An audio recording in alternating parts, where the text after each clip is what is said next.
mengupdate beberapa hal dan nanti juga ada dua agenda yang kami lakukan di Polda Metro Jaya sehubungan dengan ditingkatkannya penyidikan ini dengan status ada tersangka. Yang pertama, kami mohon maaf karena saat Pak Roy, Pak Rismon pulang dari pemeriksaan dan tidak tahan, kami belum sempat menghadiri konferensi pers saat itu. Yang jelas yang pertama, kami ucapkan terima kasih kepada seluruh rakyat Indonesia mendukung klien kami, Pak Rismon, Pak Roy dan yang lainnya, juga kawan-kawan media dalam advokasi perjuangan pendampingan Pak Roy untuk mengungkap membongkar ijazah palsu saudara Joko Widodo dan Pak Rismon juga yang lainnya. Nah, hari ini kami ada 3 agenda. Yang pertama, mengupdate kegiatan advokasi. Kedua, menyerahkan surat permohonan gelar perkara khusus yang sebenarnya dulu pernah kami mintakan di 21 Juli yang lalu, tapi belum ditindaklanjuti oleh bagian Kabawasidik di Reskrim Polda Metro Jaya, dan nanti kami akan kirim kembali begitu. Namun yang pertama ingin kami tegaskan bahwa tim advokasi telah menetapkan sejumlah pihak yang kami beri kewenangan resmi untuk bertindak atas nama tim advokasi dan klien kami. Karena itu kami menghimbau untuk tidak mempercayai siapapun yang mengaku-ngaku bertindak untuk dan atas nama tim juga kasus ini yang berusaha membangun narasi perdamaian dengan siapapun, termasuk ke lembaga manapun. Dan sekali lagi, tidak ada perdamaian dengan kepalsuan. Tidak ada perdamaian dengan kebohongan, tidak ada kepalsuan dengan ketidakjujuran. Sekali lagi, tidak ada kompromi antara al-haq dan al-batil. Sehingga kami tegaskan kepada seluruh rakyat Indonesia, Pak Rismon, Pak Roy, dan yang lainnya tetap membersamai aspirasi seluruh rakyat Indonesia yang ingin membuka kasus ini sampai tuntas ke akar-akarnya. Jadi kalau ada pihak-pihak yang mengaku punya kepentingan, punya kapasitas, atau mengaku juru bicara atau apapun, termasuk kemarin kami komplain Saudara Faisal Assegaf yang tiba-tiba bicara tentang perdamaian, juga Prof. Jimli Asidiki yang bicara tentang mediasi, karena ini kasus pidana, bukan kasus perdata. Kemarin waktu saat kasus perdata, Saudara Joko Widodo berulang kali di mediasi justru tidak pernah hadir. Hari ini di kasus pidana yang Saudara Joko Widodo sendiri melaporkan, maka Saudara Joko Widodo harus masuk ke pengadilan. Jadi jangan kemudian membangun narasi untuk mediasi di kasus pidana. Dan kepada tim reformasi Polri, khususnya Komisi Reformasi Polri, semestinya fokus ngurusi institusi Polri, baik mengawasi tentang kinerja, kebijakan, anggaran, SDM, institusional, bukan sibuk ngurusi ijazah Jokowi. Dan salah satu legasi institusi Polri yang perlu dikoreksi adalah gemar melakukan kriminalisasi. Dan karena kriminalisasi itulah hari ini klien kami, Pak Roy Suryo dan kawan-kawan, menjadi statusnya menjadi tersangka begitu. Jadi sekali lagi, jangan lencengkan atau jatuhkan marwah institusi yang baru dibentuk oleh Pak Prabowo untuk mendamaikan ijazah palsu. Sekali ijazah itu diprotes oleh rakyat, tidak boleh dihentikan di tengah jalan, karena ini harus dituntaskan di era kita, tidak boleh kita wariskan kepada generasi selanjutnya. Yang kedua, terkait gelar perkara khusus, kami sudah mengirim gelar perkara khusus di bagian Wasidik di Polda Metro Jaya 21 Juli yang lalu. Namun sampai hari ini tidak pernah ditindaklanjuti, dan kemarin dari penyidik kami disonding untuk menindaklanjuti, dan hari ini kami juga akan kembali mengirimkan permohonan gelar perkara khusus yang hari ini kami serahkan kembali ke Biro Wasidik. Dan sebenarnya ini juga sudah kami persoalkan karena dulu sudah ada gelar perkara khusus di Barreskrim ketika penyelidikan itu dihentikan, tetapi kenapa saat di Polda penyelidikan itu ditingkatkan menjadi penyidikan, saat itu tidak dilakukan gelar perkara khusus. Dan dalam sebuah diskusi media bersama kuasa hukum Saudara Joko Widodo, Bung Firmanto Laksana di Kompas TV saat itu juga menyampaikan tidak perlu gelar perkara khusus lah di tingkat ini, nanti kalau sudah penyidikan. Dan hari ini sudah penyidikan sehingga tidak ada alasan bagi institusi Polri, apalagi di tengah wacana ya perbaikan kinerja institusi Polri, untuk tidak melakukan gelar perkara khusus sebagaimana sudah dilakukan oleh Mabes Polri pada Dumas yang dilakukan oleh TBWA. Dan terakhir berkaitan dengan apa yang kemarin disampaikan oleh Polda bahwa salah satu sebab tidak ditahannya klien kami karena kami mengajukan sejumlah saksi dan ahli. Hari ini kami akan mengirimkan surat secara resmi kepada Direktur Kriminal Umum Polda Metro Jaya tentang sejumlah nama ahli-ahli yang memang sudah kami siapkan, sudah berkomunikasi untuk bisa diperiksa di tingkat penyidikan agar ada kesetimbangan dari keterangan ahli hanya yang sebelumnya hanya dari penyidik. Kami harapkan juga bisa mempertimbangkan keterangan ahli dari kami. Setidaknya ada 4 ahli, 1 ahli bahasa ya ahli bahasanya itu forensik, linguistik forensik, mohon maaf ya. Kemudian ada ahli pidana, kemudian juga ada ahli IT. Untuk linguistik forensiknya kami sudah siapkan nama-nama dan nanti akan kami sounding, dan kami sudah meminta agar pemanggilannya melalui kami dengan waktu yang cukup agar nanti kami juga bisa menghubungi ahli-ahli kami. Kenapa demikian? Karena kami juga butuh mendapat persetujuan dari institusi masing-masing karena ahli ini adalah bersatu ASN begitu. Selanjutnya kami juga menyampaikan 11 saksi yang meringankan di tahap penyidikan. Terlepas kami juga nanti akan menghadirkan lagi di tingkat persidangan. Jadi di penyidikan dengan di persidangan kami bedakan. Di penyidikan kami setorkan ke pihak penyidik, di persidangan kami akan persiapkan tambahannya nanti di persidangan. Selanjutnya kami ingin tegaskan di kasus ini ya, peran yang membuat klien kami tidak ditahan adalah dukungan dan doa seluruh rakyat Indonesia. Jadi jangan percaya kalau ada pihak-pihak yang mengaku-ngaku merasa punya peran sehingga klien kami tidak ditahan, apalagi mengaku-ngaku punya kapasitas untuk menyelesaikan persoalan ini dengan perdamaian. Ingat, justru sejak awal Jokowi tidak pernah mau damai, dan hari ini kalau kami mengambil perdamaian itu sama saja kami melakukan deklarasi pengkhianatan terhadap seluruh rakyat Indonesia, dan itu tidak mungkin dilakukan terutama oleh Pak Roy dan Pak Arisbon yang selama ini sudah meyakinkan kita 99% ijazah itu palsu, 11.000 triliun ijazah itu palsu, dan seluruh rakyat sudah ikut meyakini keyakinan dari Pak Roy dan Pak Arisbon. Karena itu mohon doa dukungannya. Kami akan tetap istiqomah konsisten untuk berjuang untuk membersihkan legasi bangsa Indonesia dari dugaan pernah dipimpin oleh seorang presiden berijazah palsu. Nah, dalam kesempatan ini karena klien prinsipal juga kami ada, kami mohon tanggapannya pertama dari Pak Roy, yang kedua dari Pak Arisbon. Silakan Pak Roy. Baik, terima kasih. Jadi jelas ya teman-teman. Assalamualaikum warahmatullahi wabarakatuh. Tadi sudah diterangkan oleh koordinator tim non litigasi kami, Pak Ahmad Kosinuddin, bahwa kehadiran kami di sini itu adalah untuk menindaklanjuti dan kita mengapresiasi langkah dari Polda Metro Jaya yang telah menyebutkan bahwa kami akan mengajukan sejumlah nama.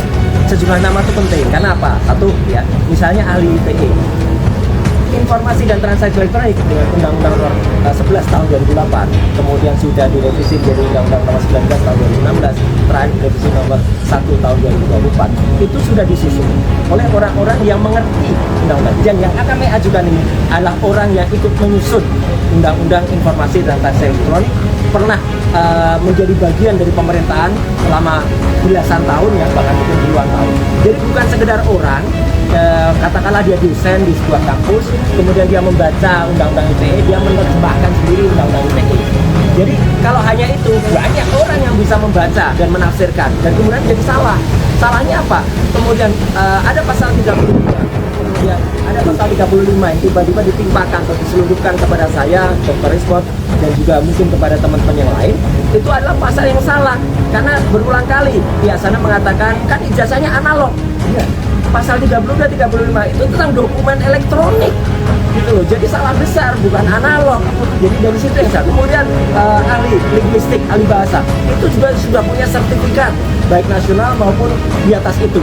Jadi benar-benar ahli hukum pidana. Anda sudah berulang kali menjadi ahli pidana di berbagai kasus, berbagai hal, bukan yang hanya langganan di depan BAP.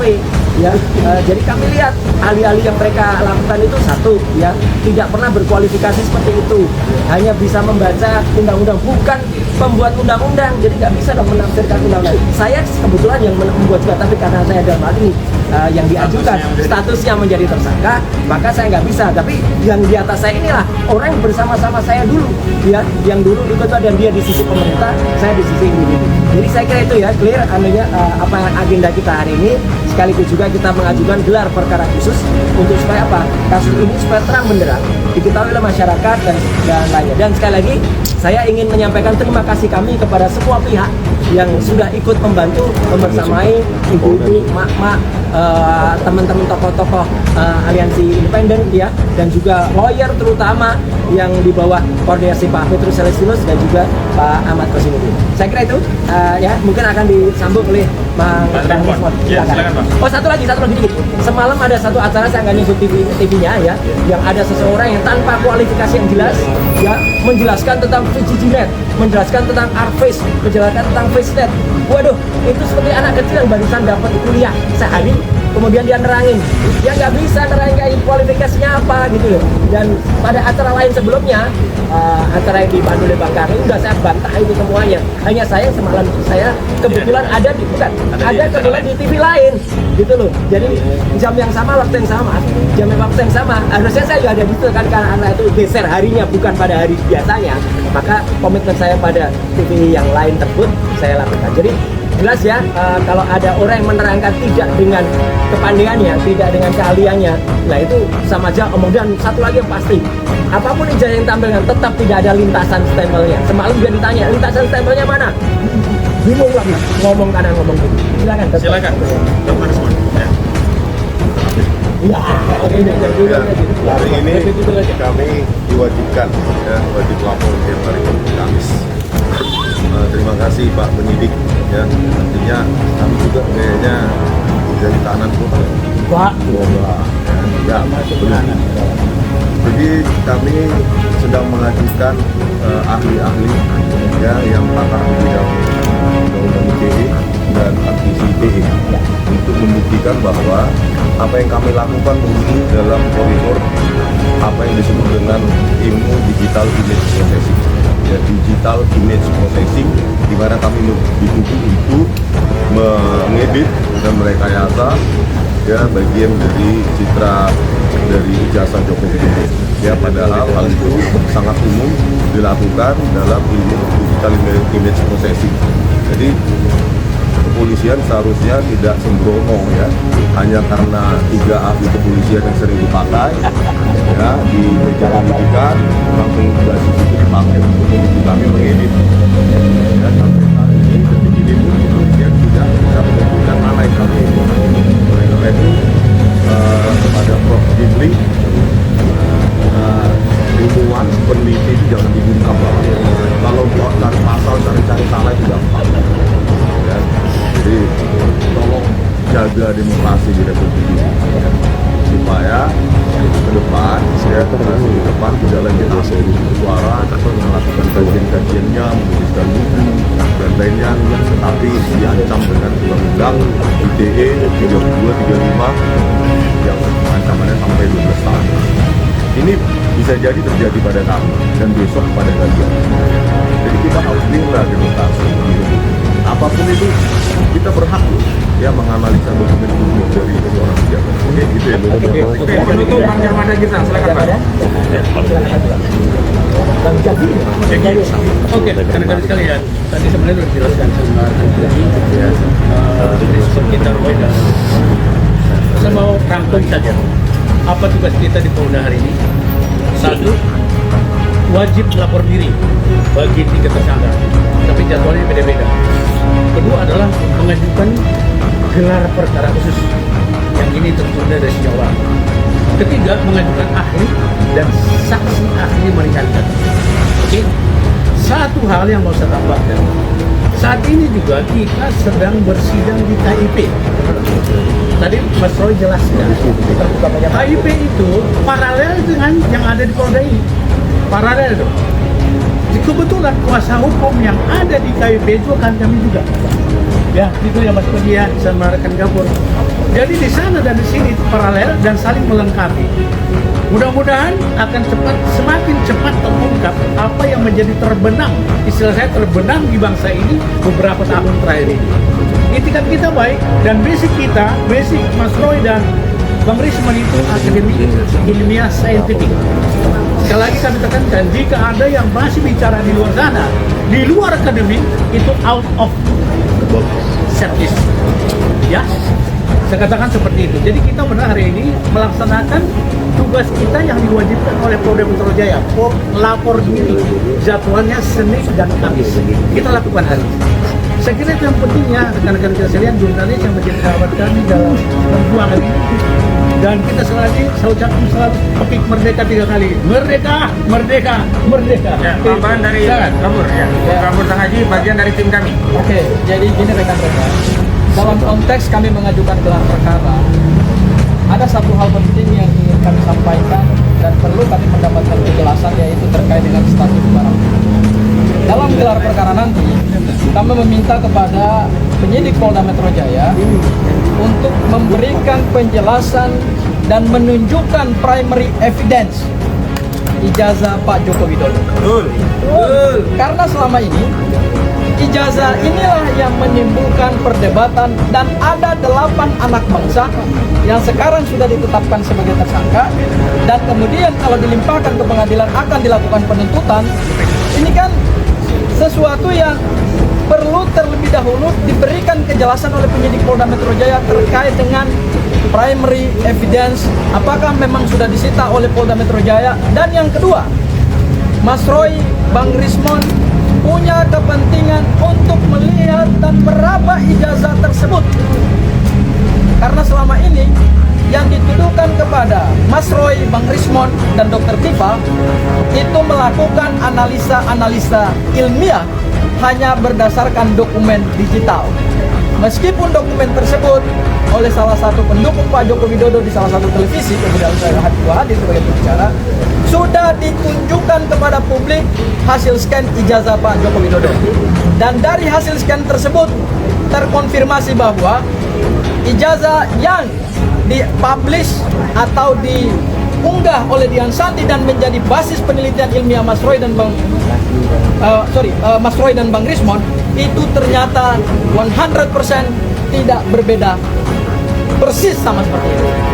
Yang ingin kami mendapatkan kepastian adalah ijazah fisiknya itu dalam gelar perkara khusus harus ditunjukkan kepada Mas Roy dan Bang Rismon, dan bila perlu mereka raba itu ijazah.